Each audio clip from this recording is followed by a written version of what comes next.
TG Plus News edizione di Venezia, buon pomeriggio. Generazione Casa ha un obiettivo: dare un'abitazione a chi lavora ma non può permettersi affitti sul mercato privato e non rientra nelle graduatorie dell'edilizia pubblica, e contemporaneamente reperire risorse per iniziare a recuperare gli 8.800 alloggi popolari oggi sfitti che necessitano di riqualificazioni o ristrutturazioni. Con queste parole, il presidente della Regione del Veneto, Alberto Stefani, presenta il nuovo piano regionale che trasforma l'emergenza abitativa in un'opportunità di sviluppo e che prevede la revisione della legge regionale 39/2017, recante norme in materia di edilizia residenziale pubblica. Cambiamo argomento.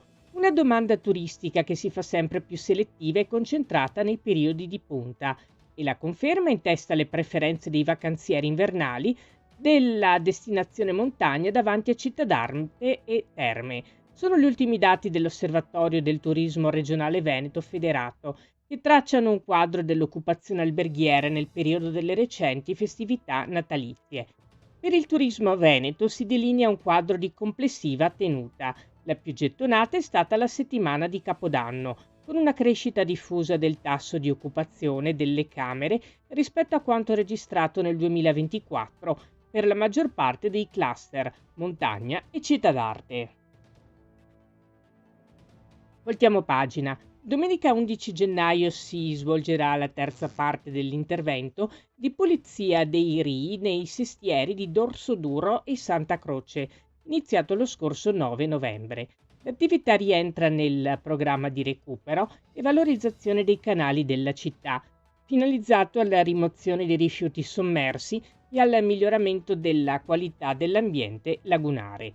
I volontari dell'Associazione Gondolieri Sommozzatori saranno impegnati nelle operazioni di recupero dalle ore 8 alle 14, salvo condizioni meteo avverse, e interverranno nei seguenti rii: Rio di Santa Marta, Santa Maria Maggiore, Rio dell'Arzere, Rio delle Terese, Rio di San Nicolò dei Mendicoli, nel tratto fino alla riva di Corte Masor, Rio delle Burchielle e Rio delle Procuratie di Santa Maria Maggiore.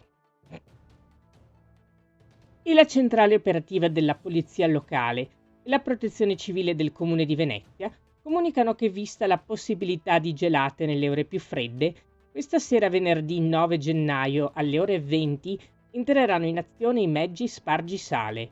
I mezzi attiveranno la procedura necessaria per la salatura di tutta la viabilità carrabile prevista dal piano neve: Terraferma, Piazzale Roma e Tronchetto, Sant'Erasmo, Lido, Pellestrina, San Pietro in Volta. Si raccomanda agli automobilisti di guidare con la massima prudenza.